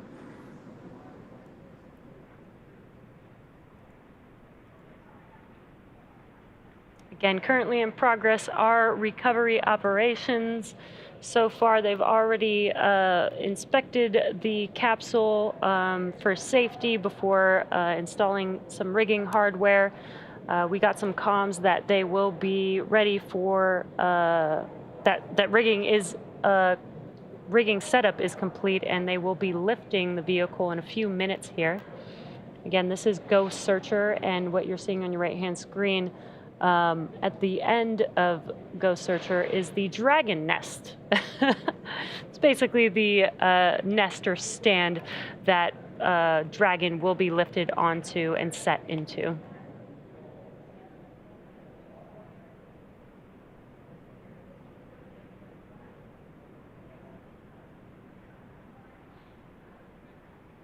We also heard some comms that the crew is in good spirits, watching some entertainment while they wait to be lifted onto Ghost Searcher and for hatch opening so that they can egress the vehicle.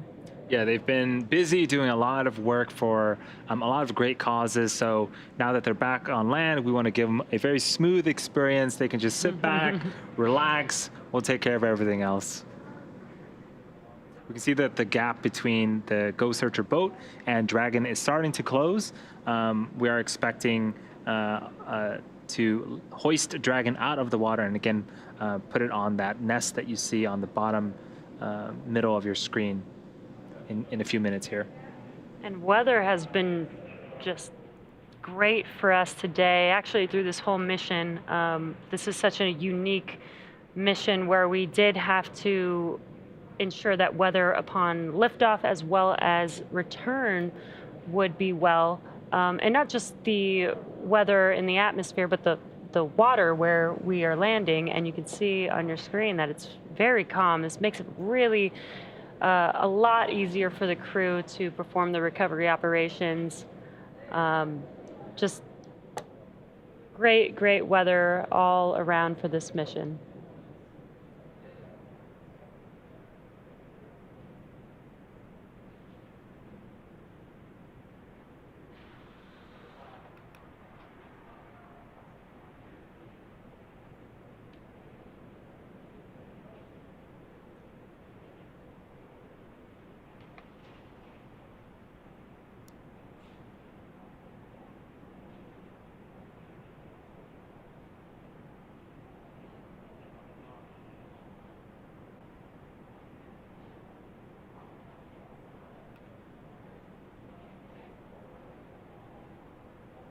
So we just saw the crew tossing a line to the other member of the recovery crew on the Dragon capsule itself. And so this last bit of distance, we want to make sure that it is nice and controlled for the Dragon vehicle to come on in and make its way up the recovery vessel. For safety purposes, the crew does remain strapped into their seats throughout this entire process as they are going to be lifted onto the boat. And again, they will have the first person to check on them when the hatch opens will be a medical officer to ensure that they are safe and healthy before they start egressing the vehicle. And that'll be when they will be allowed to get out of their seats.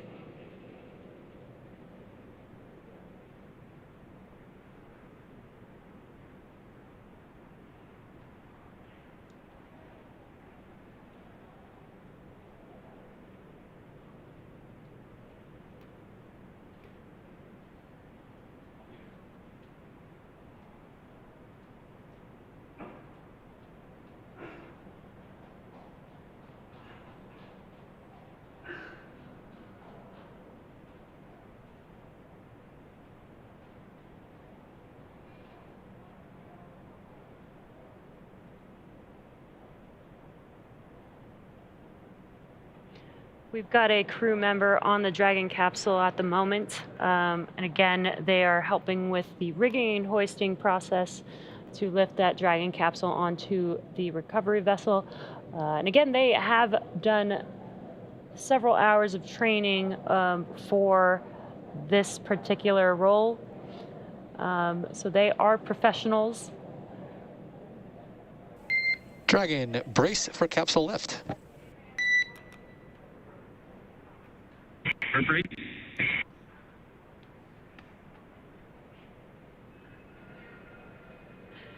You heard some comms. They are getting ready to lift the Dragon capsule. You saw the last recovery crew member hop off of the Dragon capsule into the water and onto the fast boat there as they clear the way for lifting the Dragon capsule.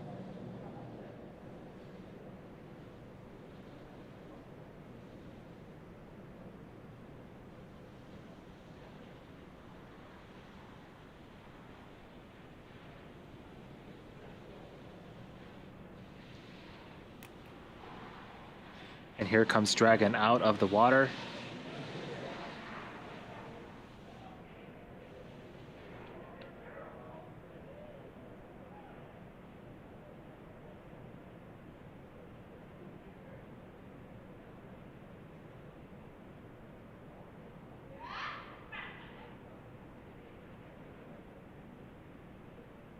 Incredible. Dragon is being lifted onto the recovery vessel into the Dragon nest. That is what you see them setting the vehicle down on right there. You can see at the very bottom of Dragon some water coming out. Again, that's the ballast system that helps keep Dragon upright in the seawater or in the ocean. So it's functioning as designed, and Dragon is now on the recovery vessel. Dragon's almost a little bit of a mix of a rocket, spacecraft, and a little bit of a boat. It does everything you need it to. Yeah, exactly. Dragon, welcome aboard the recovery vessel. Recovery personnel are completing final checks. Stand by for translation to egress platform in approximately 1 minute. Copy. Dex, good to be aboard. In Earth. But from space. They'll Yes. see Earth from Earth now. They'll become Earthlings again.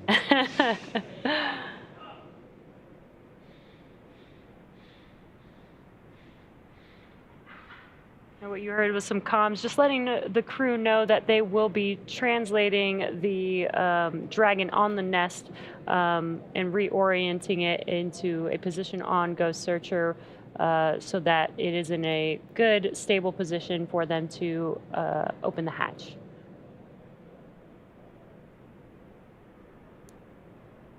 So while Dragon's top hatch houses the cupola, the astronauts will egress from Dragon's side hatch. That's what you see in the center of your screen, pending capsule orientation from the water. So before opening the hatch, the spacecraft has to equalize the cabin pressure with the outside environment. Once the hatch is open, that will be Jared, Hayley, Sian, and Chris's first breath of fresh Earth air since boarding Falcon 9 at the start of their mission on September 15th.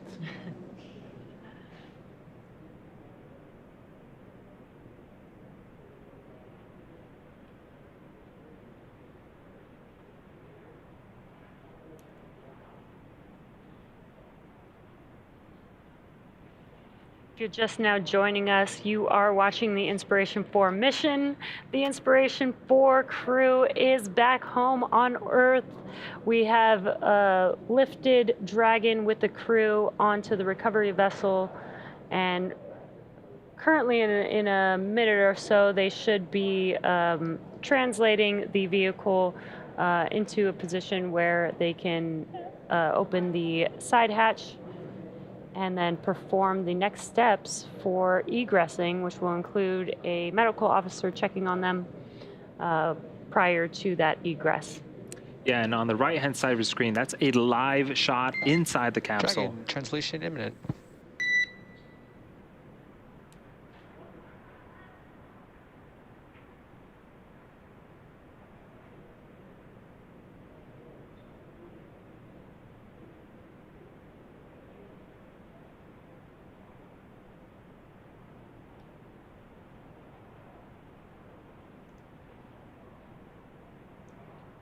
There it is. They are translating the vehicle to just under the helicopter pad on the vessel.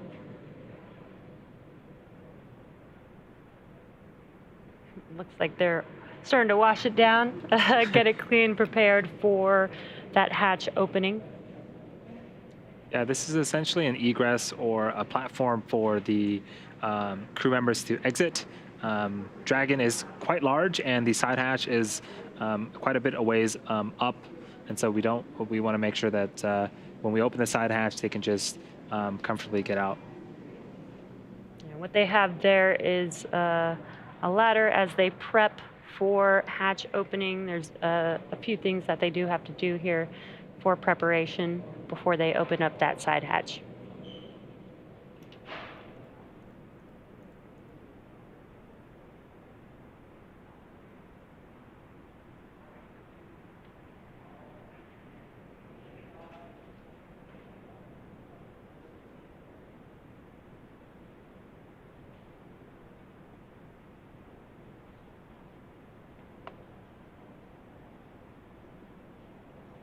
Yeah, things are moving quite quickly. We splashed down about 40 minutes ago, and now Dragon is on the main recovery vessel on the right-hand side of the screen, that is, again, a live view inside of the capsule.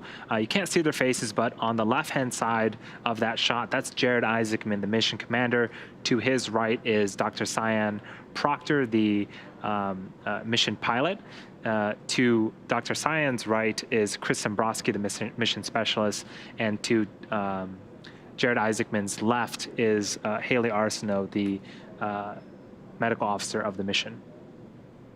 And I'm sure they're all excited to come back to Earth and probably still enjoying some in-flight entertainment, as Jared called it.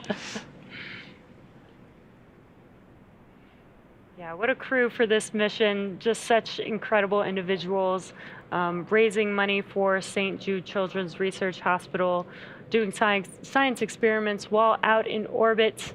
Let alone just being the first all-civilian crew to go to orbit. It's just been so inspirational, and I can't wait to see them egress the vehicle shortly here. Yeah, it's definitely going to be a very, very exciting time. Yeah, all the science that they've done, all of that data is going to be available essentially to the public. And so, you know, all the experiments that they've done is definitely going to benefit a larger populace than just this specific mission. Right, and so far, this mission has raised up to $157 million for St. Jude Children's Research Hospital, which is incredible. That's going to save a lot of children's lives. Just an incredible mission from start to finish here.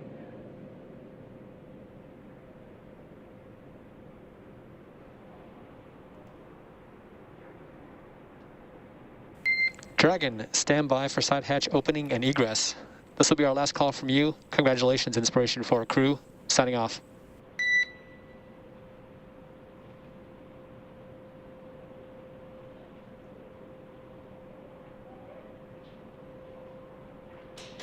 Great comms.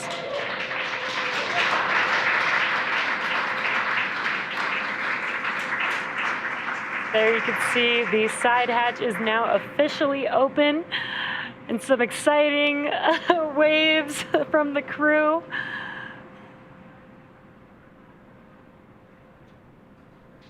Now they are putting on some protection along the hatch door for while they egress the vehicle here.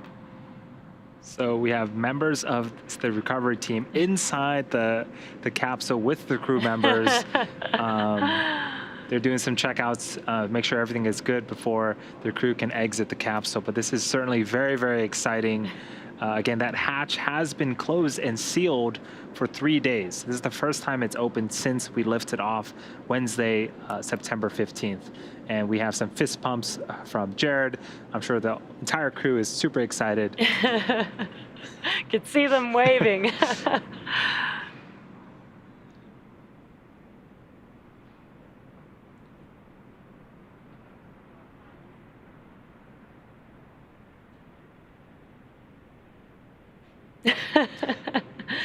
Lots of excitement from the crew as they're getting ready to egress the Dragon spacecraft.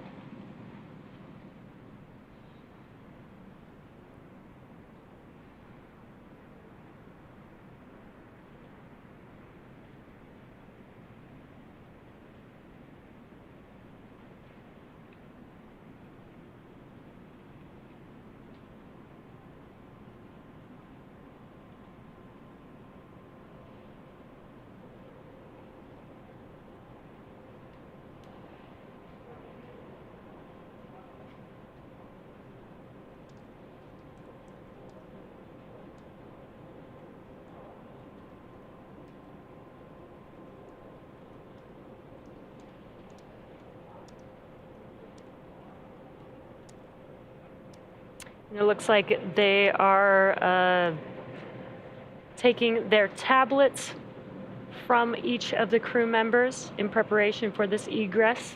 Now there is a procedure that they will go through even now, as they egress the vehicle, it won't just be all of them getting out at once. They will follow a procedure. I believe they will be starting with egress of seat 1.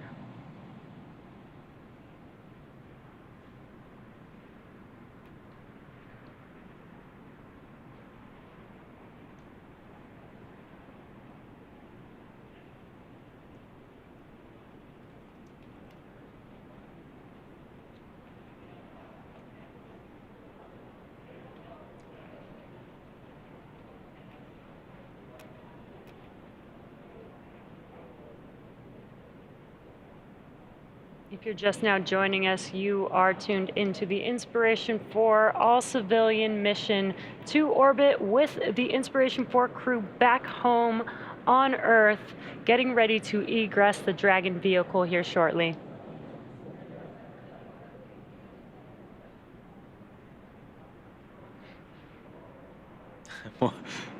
More exciting fist bumps.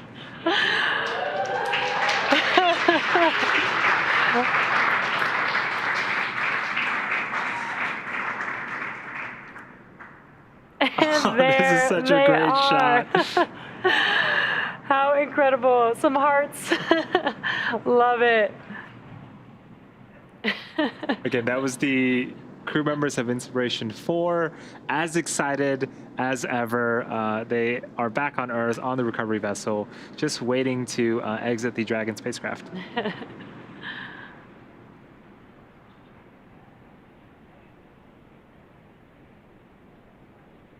Some fist bumps going around. Again, as the crew does begin their egress, they will have a team that does help them as they egress or exit the vehicle. As they have been out in microgravity for the last 3 days, they have not felt the gravity of their own body in 3 days. So this is very standard procedure to have some support and help as they egress the vehicle.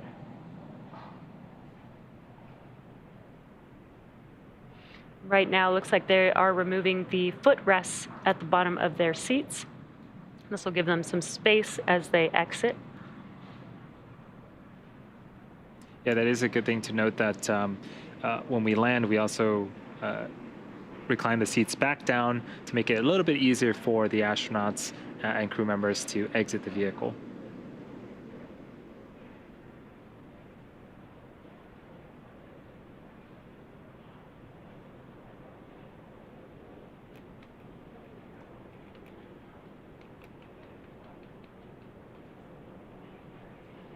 And it looks like we have our first crew member, Hayley Arceneaux, egressing the vehicle.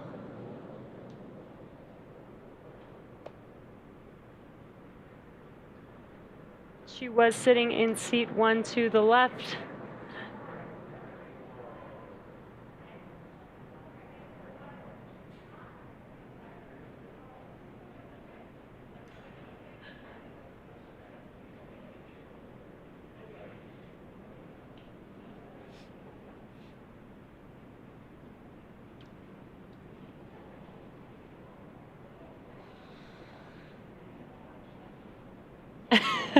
She looks very excited, even if we're just looking at the backside of her SpaceX spacesuit helmet.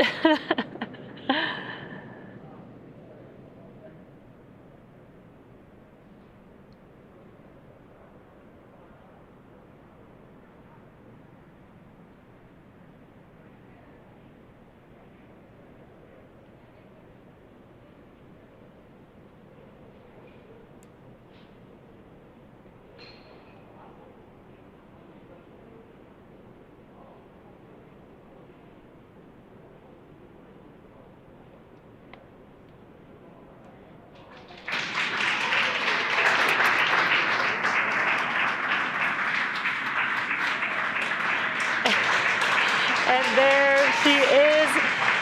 Medical Officer Hayley Arceneaux has now egressed the vehicle, the first of the Inspiration4 crew, and so very excited. Lots of waves, thumbs Some up. thumbs up.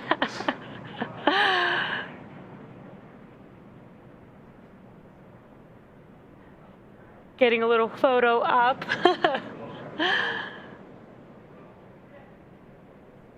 And it looks like up next is Dr. Sian Proctor. Yeah, this is very exciting for the crew to be exiting the capsule and finishing their Inspiraton mission, a mission that's done so much for folks around the world. Yes, absolutely inspiring all the way around. Just an incredible mission with an incredible crew. And here comes Dr. Sian Proctor. There she is, excited as ever. Dr. Sian Proctor. Oh, I love it. Love it.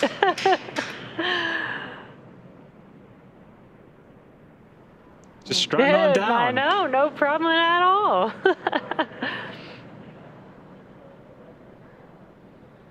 Looks like Mission Specialist Chris Sembroski is up next to egress the vehicle.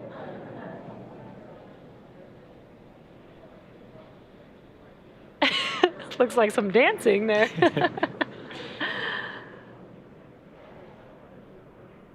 Again, there is crew there to help them egress to make sure that they do not damage their suits or themselves on their way out.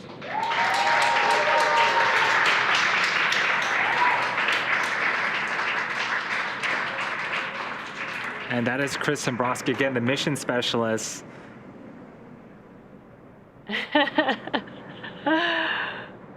Again, with a smile all over his face, super excited, ready to go. Yeah, there we go. Last but not least, we have Commander Jared Isaacman getting ready to egress the vehicle as well.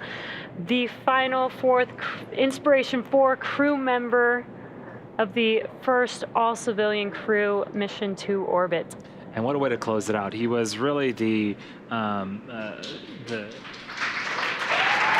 with the vision. There he is.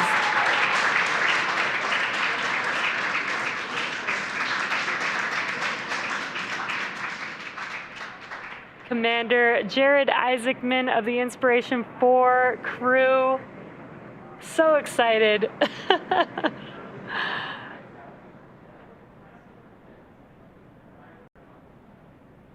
Handshakes and hugs all around. Amazing. Now they will be doing a standard procedure, going into the medical room on the recovery vessel and doing some medical checks to make sure that the crew is safe and healthy. And then they will hop on a helicopter and head back to Florida.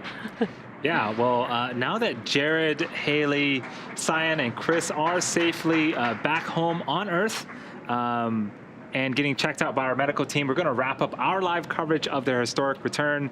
We started this day about 2 hours ago. We had successful trunk separation. We completed a deorbit burn, closed the nose cone. We got through that blackout period of communications. Both sets of chutes deployed, awesome. And the crew splashdown, we hoisted them up, and they have just exited the vehicle. Next up, they will catch a helicopter ride back to shore where they will be rejoined by their families. So welcome back to the Inspiraton crew. It has been an honor and a privilege to share their journey with all of you as we continue this new era in human spaceflight. Yes, for updates, check out our social media. Also, be sure to donate to St. Jude. There's a donation button if you're watching on YouTube on the right-hand side of your screen. The Netflix documentary is coming out with its 5th and final episode here shortly as well, and that will conclude liftoff and splashdown return of the Inspiraton mission. Again, thank you to everyone that has joined us so far, and thank you everyone for following along. We'll see you next time.